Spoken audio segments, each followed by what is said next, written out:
have a great time with my life, and I want to share it.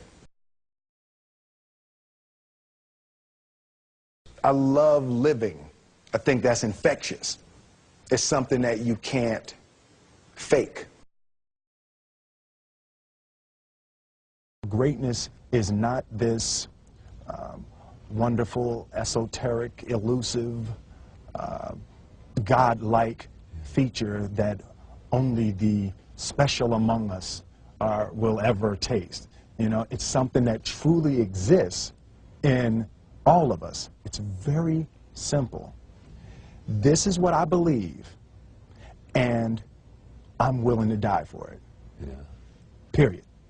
It's that simple. I know who I am, and I know what I believe. I know who I am, I know what I believe. That's all I need to know. And that's all I need to know. So from there, you do what you need to do. Yeah. You know, and I think what happens is we make the situation more complex than it has to be. Because we're looking for complexity. There's got to be something complex to understand. It can't be that easy. No. We didn't grow up with the sense that where we were was where we were going to be. You know, we grew up with the sense that where we were almost didn't matter because we were becoming right. Something greater. The separation of talent and skill is one of the greatest misunderstood concepts for people who are trying to excel, who have dreams that want to do things. Talent you have naturally. Skill is only developed by hours and hours and hours of beating on your craft. I've never really viewed myself as particularly talented. Where I excel is ridiculous, sickening work ethic. You know, while the other guy's sleeping, I'm working. While the other guy's eating, I'm working. There's no easy way around it. No matter how talented you are, your talent is going to fail you if you're not skilled. Mm-hmm. You know, if you don't study, if you don't work really hard and dedicate yourself to being better every single day, mm-hmm. you'll never be able to communicate with people, with your artistry, the way that you want. So the only thing that I see that is distinctly different about me is I'm not afraid to die on a treadmill. You might have more talent than me, you might be smarter than me, but if we get on the treadmill together, right, there's two things. You're getting off first, or I'm going to die. It's really that simple. One summer, his dad tore down a brick wall on the front of his business and told 12-year-old Will and his 9-year-old brother to rebuild it, a job they said was impossible. It took them a year and a half, but they did it. And he said, now don't you ever tell me it's something that you can't do. You don't try to build a wall. You don't set out to build a wall. You don't say, I'm going to build the biggest, baddest, greatest wall that's ever been built. You don't start there. You say, I'm going to lay this brick as perfectly as a brick can be laid. And you do that every single day. And soon you have a wall. And soon you have a wall. You know, it's an idea that my grandmother always had, that, you know, if you're going to be here, then there's a necessity to make a difference. She always instilled the responsibility, the spiritual responsibility that you have to make every group you come in contact with better. I want to do good. I want the world to be better because I was here. I want my life, I want my work, my family, I want it to mean something. And it's like, it has, if you are not making someone else's life better, then you're wasting your time. You know, like your life will become better by making other lives better. I want to represent an idea. I want to represent possibilities. I want to represent the idea that you really can make what you want. One of my favorite books is The Alchemist, Paulo Coelho, and I just believe that. I believe that I can create whatever I want to create. The first step before anybody else in the world believes it is you have to believe it. There's no reason to have a plan B because it distracts from plan A. I think that there's a certain delusional quality that all successful people have to have.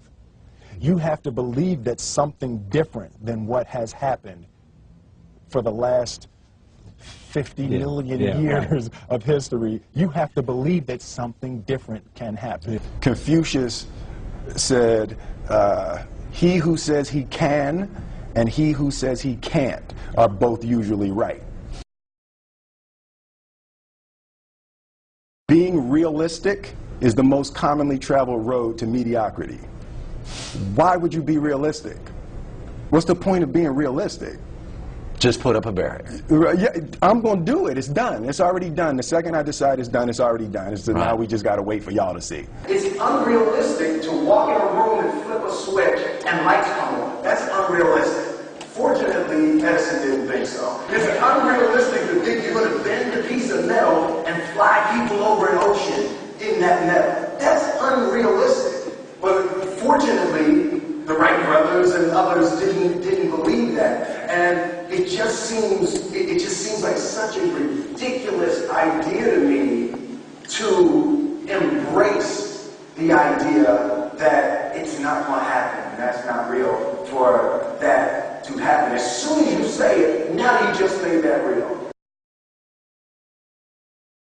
Our thoughts, our feelings, our dreams, our ideas are physical in the universe. That if we dream something, if we picture something, if we commit ourselves to it, that is a physical thrust towards realization that we can put into the universe. That the universe is not a thing that's going to push us around. That the world and people and situations are not something that are going to push us around. That we are going to bend the universe and command and demand that the universe become what we want it to be. I study the patterns of the universe. There's a redemptive power that making a choice has, you know, rather than feeling like you're at effect to all the things that are happening. Make a choice, right? You just decide what it's going to be, who you're going to be, how you're going to do it. Just decide. And then from that point, the universe is going to get out your way. It's like it's water. It wants to move and go around stuff, you know. You know, there's a flow of the universe that I've grown to know just how to go with it. I realize that to have the level of success that I want to have, it's difficult to spread it out and do multiple things. It takes such a desperate, obsessive focus. You really got to focus with all of your fiber and all of your heart and all of your creativity. I'm motivated by fear. Fear. You know? Fear of what? Fear of fear. I hate being scared to do something. And I think what developed in my early days was the attitude that I started attacking things that I was scared of. It was Franklin Roosevelt said the only fear you have to fear is fear itself. Absolutely. Remember that? Absolutely. Yeah. You can't be scared to die for the truth. The truth is the only thing that's ever going to be constant. Don't ever let somebody tell you you can't do something. Not even me. All right? You got a dream, you got to protect it. People can't do something themselves. They want to tell you you can't do it.